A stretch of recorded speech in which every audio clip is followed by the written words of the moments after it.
When we consider nonfiction, we may often think of dusty tomes and chunky textbooks full of dry facts and bland recitation of information. Or that could just be my biased opinion as someone who prefers fiction to nonfiction. And while this is true for some nonfiction works, it can also be riveting, engaging, and entertaining as a category of reading for young children. At the same time, it teaches children more about the world around them, whether that be through current events, historical events, descriptions of the natural world and how it works, different scientific concepts, or biographies of significant individuals. And so today we'll dive into some of the characteristics of nonfiction and why it can be beneficial for teachers and for students. Just like in the past weeks, I want to give you some context about children's nonfiction and the characteristics and types of nonfiction that we have for young people. And so we often have some preconceived notions about nonfiction, right? With that idea of nonfiction comes the idea that the books and the works are purely didactic. They just exist to teach a lesson or to explain something, a process, an idea, a concept, just to deliver facts.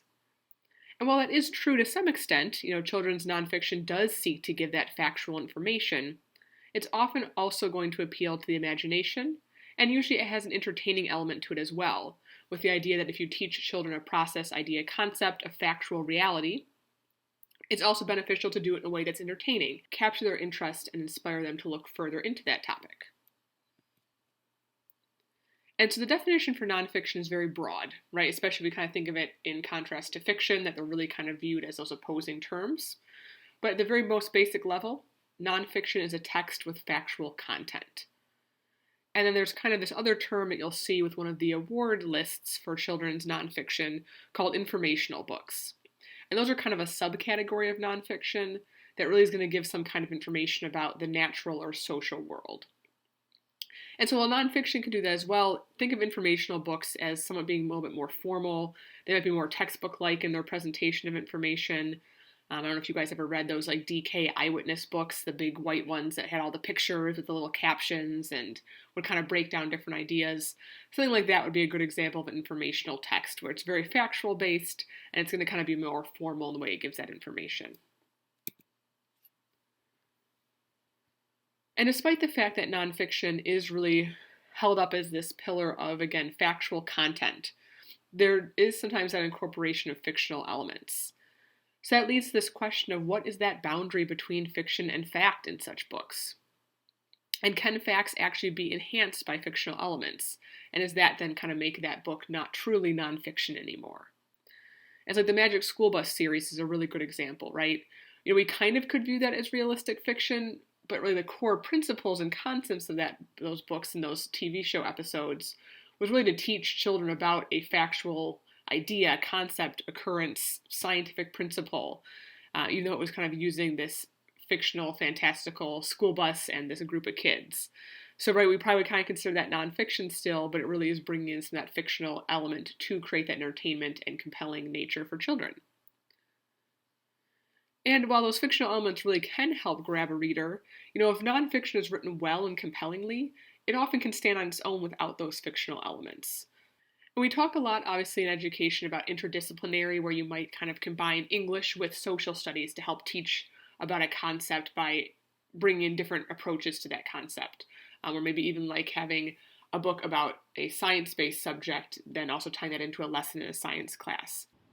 We can also do this with fiction and nonfiction books as well, right? Kind of bringing together those two types of stories to learn more about an event. So a good example would be maybe having students reading a nonfiction book about the Revolutionary War or the Constitution, and maybe they read that picture book about the Revolutionary War or about George Washington, and then maybe you pair that with like a historical fiction story where someone goes back in time to the Revolutionary War, or again like a historical fiction story that's kind of imagining what George Washington was like as a child. And you can kind of use those different approaches to get a more fuller understanding of that subject for your students. If we think of types of nonfiction then as well, things like advice and conduct books, right, where it kind of teaches you about how to be a proper behaved person in society, or giving children advice for how to grow into fine adults. Biography, autobiography, memoirs, diaries, anything where someone is kind of sharing that story of their life, whether it's them writing it or someone writing it about them, fits under nonfiction. Memoir gets a little bit fuzzier sometimes, right? Because often with memoir, we have a bit more creative expression, a bit more creative freedom. Events that happen in history and are talked about in books obviously can fit as nonfiction. Books that describe the natural world, books about physical and geological sciences that might also describe the natural world.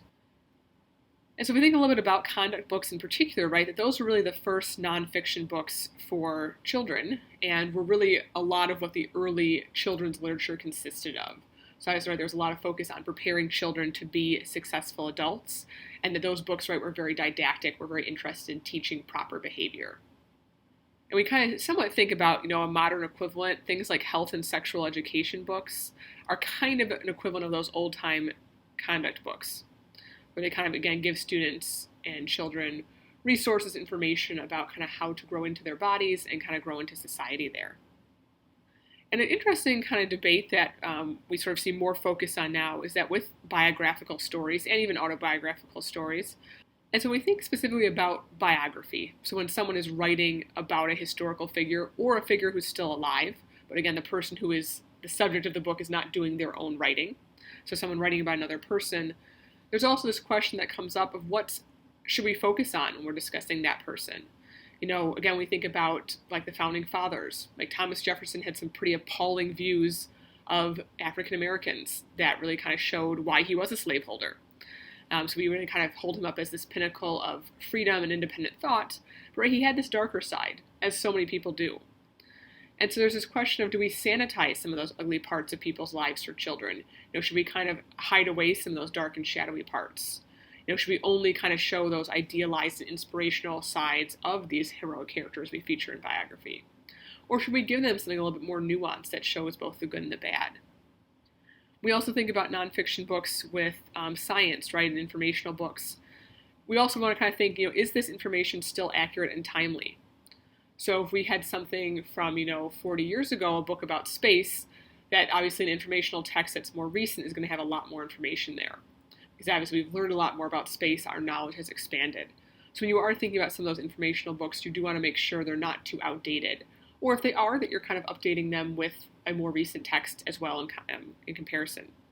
And it's kind of a delicate balance with this type of writing too, especially with informational books about science, that you want the facts to be simple enough for a young person to understand them, but not so simple they kind of become too basic. So right, it's kind of, again, a balancing act of making sure the reader who's younger can understand it, but also making sure you're kind of giving them enough depth to really grasp that concept, at least at a beginner's level. And I love this idea too of, especially in science books, but really all nonfiction, there's a sense for young people that authors need to distill these ideas for readers, really kind of breaking down content to its most crucial elements. So right, kind of what is that most basic understanding we can give a young person so they can understand the concept of this book, but also not get so complicated that it's at a PhD level. So definitely a challenge for authors who are writing these books, but also for you as teachers to make sure that you're kind of finding books, again, that are going to be relevant, timely, accurate, and also understandable for the age group you're trying to teach.